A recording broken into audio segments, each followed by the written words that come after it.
Hello students. आज हम कक्षा 10वीं के अध्याय 1 का प्रश्न 3 के क्वेश्चन को हल करने वाले हैं।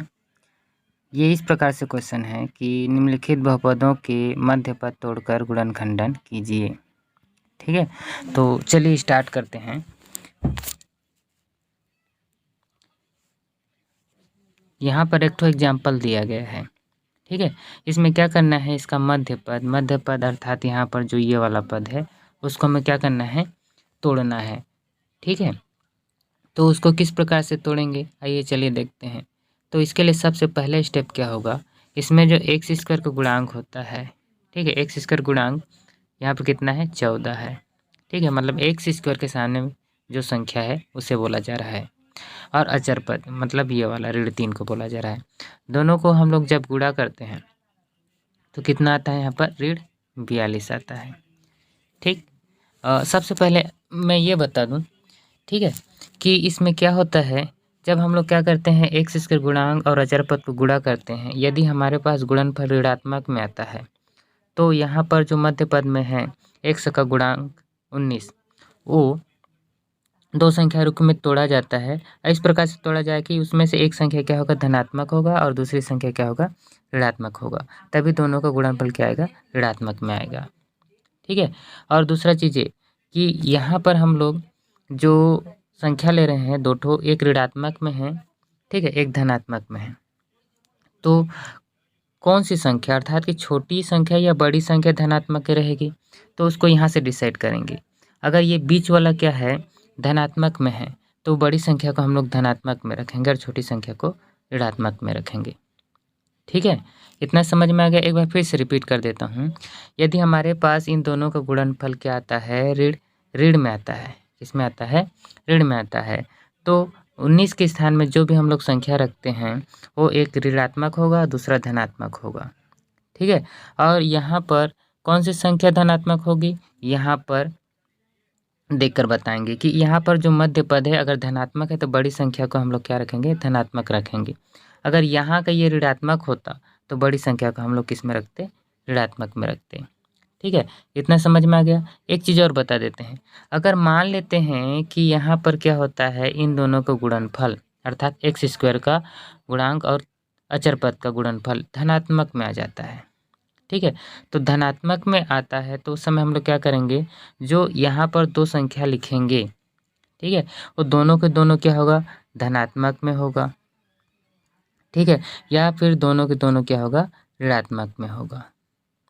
ठीक, ओके। अब एक चीज़ और बता दूं कि इसमें कब धनात्मक में रखना है दोनों को और कब ऋणात्मक में रखना है दोनों को, तो यहाँ से डिसाइड होता है। अगर यहाँ का जो संख्या होता है बीच वाला मध्य पद, दो ये धनात्मक है तो दोनों को क्या रखेंगे, हम लोग धनात्मक में रखेंगे। ठीक है, अगर बीच वाला ऋणात्मक होता तो दोनों को किस में रखते हैं, हम लोग ऋणात्मक में रखते हैं। ठीक, तो चलिए स्टार्ट करते हैं। तो दोनों का गुणनफल कितना आया, ऋण 42 आया।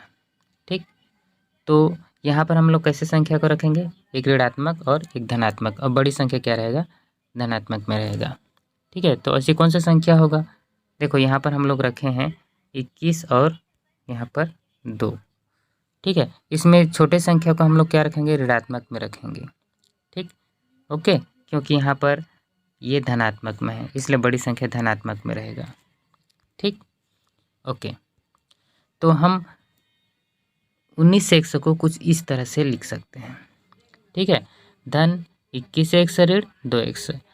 ओके, क्योंकि अब देखो यहाँ पर इसको चेक कर लेंगे एक बार कि इन दोनों को हल कर रहे हैं तो यहाँ पर जितना है उतना आ रहा है कि नहीं। तो देखो दोनों को हम लोग जब हल करते हैं 21 से 100 ऋण 2 100 का, तो हमारे पास कितना आता है, 19 से 100, अर्थात ये सही है।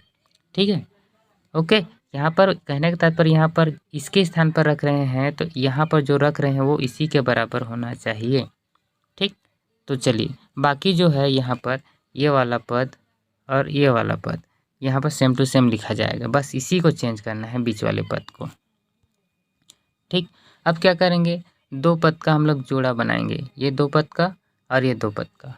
ठीक है, फिर क्या करेंगे, दोनों जोड़े से हम लोग क्या करेंगे, कॉमन निकालेंगे। सबसे पहले इससे कॉमन निकाल लेते हैं।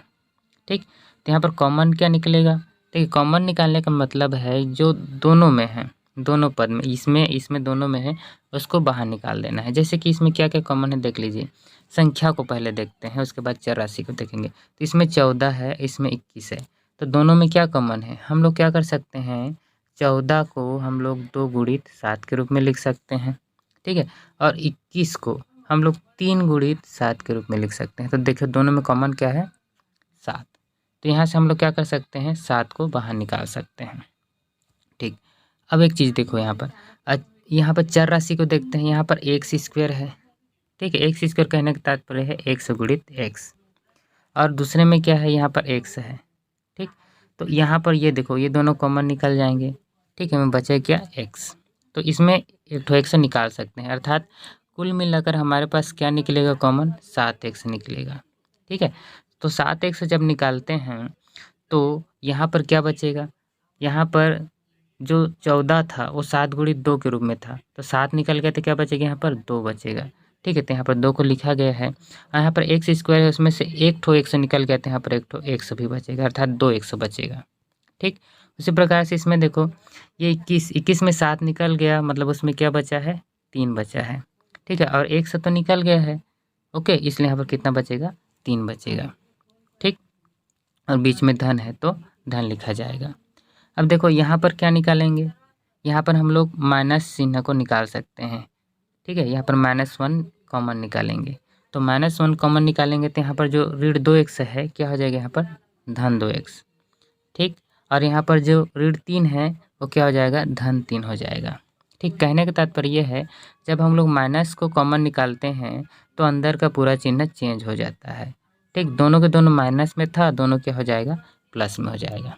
अब देखते हैं यहाँ पर ये वाला पद और ये वाला पद दोनों सेम है, 2x से धन 3, 2x से धन 3, ठीक है। ऐसा अगर आता है तो हम लोग सही बना रहे हैं, ठीक है। अगर ऐसा नहीं आ रहा है दोनों सेम, इसका मतलब हमारा गणित गलत बन रहा है, ओके।